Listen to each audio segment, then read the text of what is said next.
तुझसे गलती रे भाई।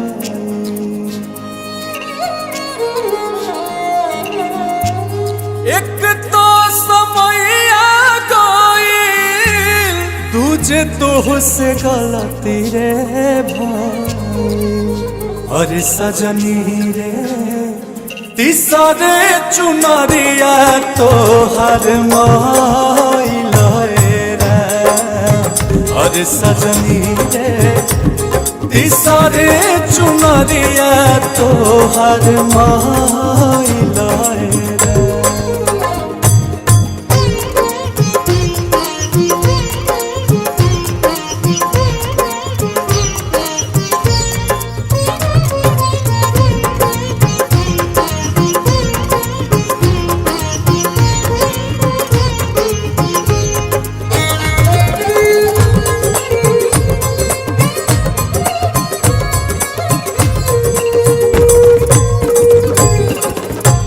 बचपन बितवलू तू तो खेल के नादानी में।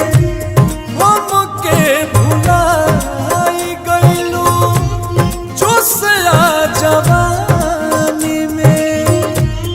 मेरे सैया शरण तेरी सुनो जी प्रभु मेरी। अब नहीं कोई लोग कहा मानवा में दुविधा।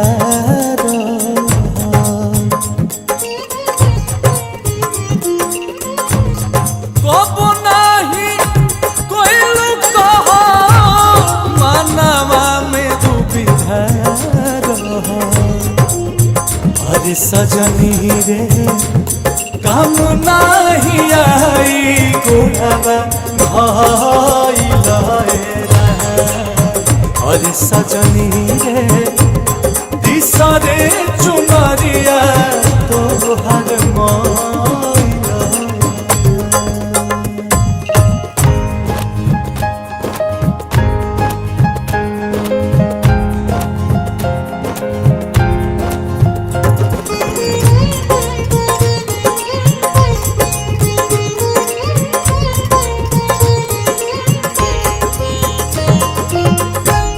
कुछ नहीं हो अब तो रोवाला से रानी।